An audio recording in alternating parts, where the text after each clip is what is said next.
Hi, and welcome to this week's edition of Bronco Sports Weekly. I'm Matt Kanan. It was an eventful week at Western Michigan Athletics as men's hockey, both basketball teams, and volleyball and football were all in action. Let's get right to it.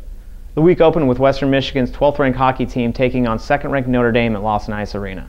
Despite falling on the road the previous week, the Broncos battled back to earn 2 points in the series, forcing a 2-all tie and then winning in a shootout, 2-0. Trailing 1-0, Dennis Brown and J.J. Crew scored even-strength second-period goals to give Western Michigan the lead. Brown and Chase Ballasy took care of things in the shootout as freshman goalie Frank Slabowski, that's right, the big Slabowski, stopped Notre Dame's only shot of the shootout and 28 shots in the game. The men's basketball team finished its Thanksgiving road trip at Purdue and at 19th-ranked Gonzaga this past week. The Broncos came up short in both contests, falling at Purdue 80-37 and 70-58 to the Bulldogs. Mikey Douglas paced the Broncos against Purdue with 8 points, while Nate Hutchison and Flenard Whitfield each had 6 boards. Matt Stainbrook scored in double figures for the 5th time in 6 games this year with 11 points against Gonzaga. Fans of women's basketball team were treated to a great game at University Arena on Friday evening. Cleveland State came into town, and even though the Broncos eventually fell in overtime 72-66, Western Michigan fought valiantly after trailing by 11 at halftime. The Broncos were 4 seconds from their first win of the season before the Vikings' Honesty King hit a 3-pointer, forcing the overtime period in which Cleveland State outscored the Broncos 12-6. Miami Guyton had another double-double, 16 points and 11 rebounds, and Maria Iaquinello had a career-high 16 points for the Broncos. The Western Michigan football team ended its regular season in very impressive fashion, drubbing Akron 68-19. That's right, that's 68, a football score, to 19, with our backup quarterback. Tyler Van Tubergen completed all but 2 of his 21 pass attempts and threw for 6 touchdowns in the victory. Jordan White had a pair of touchdowns and had 138 yards. White, breaking the tie that he shared with Greg Jennings for touchdowns in a season, now has 16 in 2011. Portage Central products Eric Monette and Matt Cutler both scored their first career touchdowns for the Broncos in the rout. Defensively, Drew Nowak continued where he left off at Miami with a career-high 5 tackles for loss and 2 solo sacks to go along with a forced fumble and 2 QB hurries. Now the Broncos wait to find out what their fate will be and whether or not they'll be bowling in December. Finally, volleyball closed out its regular season with an impressive 3-0 sweep of Valparaiso on Saturday night. 4 Broncos had 9 or more kills on the night, and Ashley Turnage also contributed on 5 blocks in the victory. The win, along with the Broncos' strong non-conference schedule, propelled them into the NCAA Tournament for the 2nd time in 4 seasons. Now let's take a look at some highlights from the past week in Bronco sports. We pick up the action in the 2nd period. Broncos down a goal. Slater Elias out to Dennis Brown, who shoots, scores, and ties the game at 1-1 for the Broncos. That is goal number 2 on the season for Brown. Later in the 2nd, J.J. Crew takes the pass from Brett Beebe, and the Broncos lead Notre Dame 2-1. Overtime, shootout, Big Slabowski stones Notre Dame, and Chase Ballasy wins it for the Broncos in the shootout, 2-0. Broncos earn a split with 2nd-ranked Notre Dame. Now on to football. Broncos already up 17-5. Tyler Van Tubergen, 40 yards. Jordan White catching touchdown, 16th of the year. Broncos up 24-5.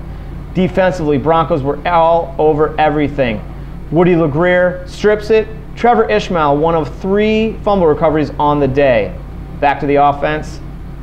Portage Central zone. Eric Monette catches it at the 10, fights for the goal line, stretches out, and scores his first career touchdown. Broncos lead 38-5.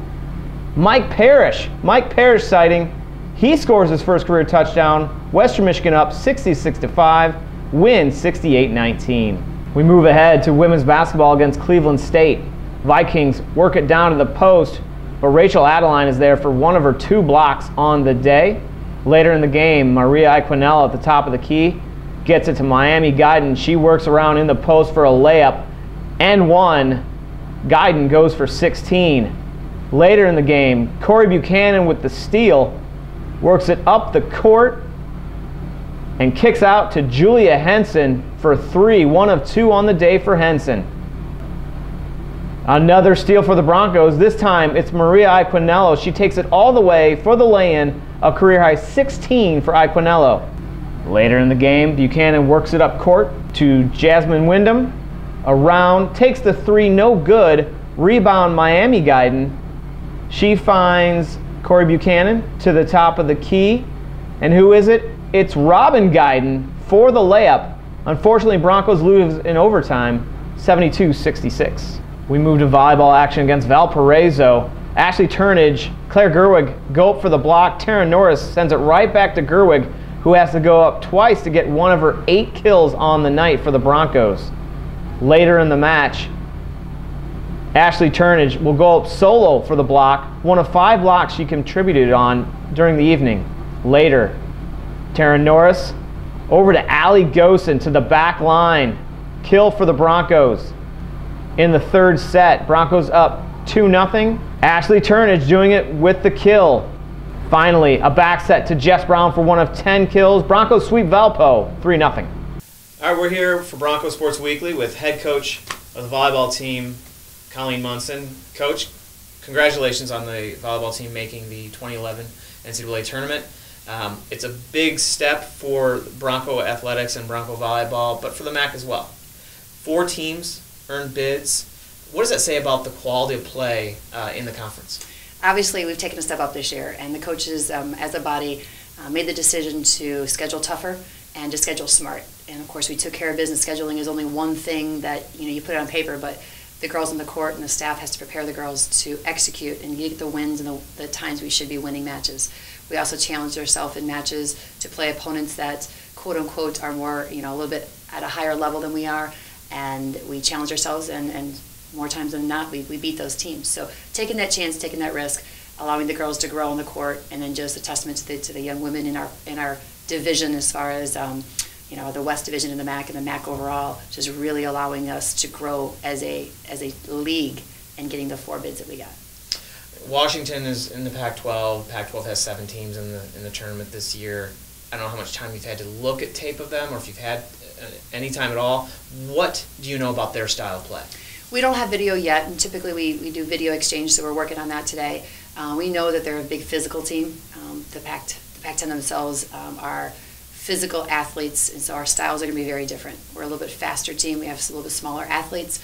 Our systems are differ, and they run a little bit higher system, and they're reliant on the physical play, and we run a much faster system and rely on our defense to become our offense.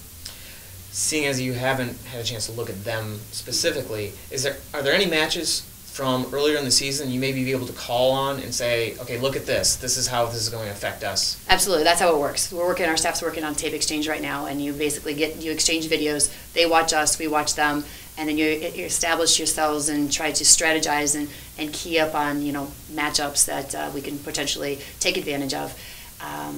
But again, it doesn't change a lot of what we do on our side. We have to be very careful that we're not changing what we do that's worked for us throughout the season, and they're in the same boat. They're going to do that works for them. We can't play someone else's system, and vice versa. We have to rely that what we've done well this year has gotten us this far, and we're going to continue to work on those strengths within our program and practice this week. Obviously, you never want to look ahead past any opponent, especially in the NCAA tournament. But what do you know, or what does North Dakota State and or Minnesota do well? I think at this point everyone is very good at their craft. They all have different things that stand out. North Dakota State's a very good team as well. They won their league. And Minnesota plays in one of the toughest leagues in the country, night after night. The Big Ten is extremely difficult to play in. So everybody has their strengths, and of course we're taking one day at a time now. We're taking 1 point at a time in practice and 1 point at a time in our match, and we'll cross our bridge when we get there. But the respect that we have for all 4 teams, and ourselves included, will carry us through this weekend. What advice will you and your staff give to your team as you board the plane and head over to Minneapolis? Just simply to enjoy the journey. I think in 2008 we learned that it goes very quickly. You can't assume you're going to be back the next year because of something you did this past year. So enjoying the journey and just playing loose, enjoying each other's company, and knowing that we put in the hard work to get to where we are, and the committee respected our body of work from August through November. I think that's the biggest thing we're going to ride home is keep doing what you're doing. We're doing it very well. Play loose, play your game, and have fun. Freshman class has been through the entire season now. I mean, you can't really call them freshmen anymore. But what is this experience going to do for them, having the extra practice time and then leading into 2012? It's invaluable. I mean, everyone wants an extra week, and that extra week doesn't sound like much to the outsider, but extra weeks of practice, an extra week of training and taking them to a venue that's going to be an incredible place to play. The overall experience is just invaluable. We've kind of gotten in the back door, so to speak, in that we have an at-large bid for our body of work. Traditionally, you win the conference or they win the conference tournament, and you get the respect of the committee by doing that. So what this has done for 2012 is we were able to get it in 11, but we didn't accomplish the goals that we set forth in that we want to win the MAC West, we want to win the MAC tournament, and of course the MAC championship. And so we now know that the pressure shouldn't necessarily be on us for a particular match or a particular weekend. It's still the body of work that we put together. So our preseason matches are equally as important. Our MAC matches are key, but we don't have to put that pressure on ourselves that we seem to put on ourselves this year as a young team. Finally, a little off the subject of volleyball, alumni Katie Eberling is tearing up the bobsled course over in Europe. How happy are you for her? Oh, I just giggle because it's so foreign to us. You know, I remember when Katie decided to do that, we're like, what? Bobsledding? And she just giggled in her little way. And she is such an exceptional athlete and so determined that it doesn't surprise us that she's succeeding in anything she does, but we're so proud of her. And we have absolutely no idea what she's doing or how she's doing it because we don't know bobsledding, but just the support that our community and our university and our program has for her is unbelievable. And we're so proud of what she's accomplished, and she's put herself on the map for bobsledding. How great is that? And winning medals nonetheless. So we're so proud of her and what she's accomplished, and we're definitely going to be, after the season, we'll read up on bobsledding and what a pusher and a driver does and all that good stuff. So we couldn't say more about Katie as a young woman. Well, hopefully she makes it to Russia in 2014, and hopefully Western Michigan Volleyball makes it through to another Sweet 16 in 2011. For Bronco Sports Weekly, I'm Matt Kanan. And now here are your 5 things to watch for this week in Bronco Athletics. Number 5, Western Michigan Hockey has another home-and-home series this week, this time against the Bulldogs of Ferris State. Western Michigan travels to Big Rapids on Friday, but returns to Lawson Ice Arena on Saturday. The puck drops at 7:05 p.m. both nights. Both games are available on the Bronco Radio Network, and Saturday's game is also available to subscribers of Bronco Insider. Number 4, women's basketball has a pair of games this week, beginning at a trip to the Buckeye State to take on the Penguins of Youngstown State on Wednesday night at 7 p.m. Western Michigan returns to University Arena for a meeting with Milwaukee on Saturday at 2 p.m. Both games can be heard on the Bronco Radio Network on 1660 The Fan, and Saturday's tilt is available to Bronco Insider subscribers as well. Number 3, the men's basketball team finally gets to play a home game in front of a friendly crowd as the Broncos open its home schedule with Hope College at 7 p.m. on Wednesday night. Once again, all fans can listen to the action on the Bronco Radio Network, and Bronco Insider subscribers can watch the live stream online. Number 2, Western Michigan football waits out this weekend to find out its postseason fate. With bowl tie-ins and bowl eligibility still to be determined, it may not be until Sunday when the Broncos find out for sure, but stay tuned to WMUBroncos.com for the latest on everything having to do with Western Michigan football and a postseason bid. Finally, the number 1 thing to watch this weekend, the volleyball team heads to Minnesota for its first round showdown with the Washington Huskies on Friday, December 2nd at 5:30 p.m. Eastern Standard Time. A win would pit the Broncos against either North Dakota State or the 13th-seeded Minnesota Golden Gophers on Saturday. Again, follow WMUBroncos.com for all updates and all action regarding the NCAA Tournament-bound Western Michigan volleyball team. Thank you to volleyball coach Colleen Munson for joining us today, and look for Bronco Sports Weekly next week and every week, same Bronco place, same Bronco time. For Bronco Sports Weekly, I'm Matt Kanan.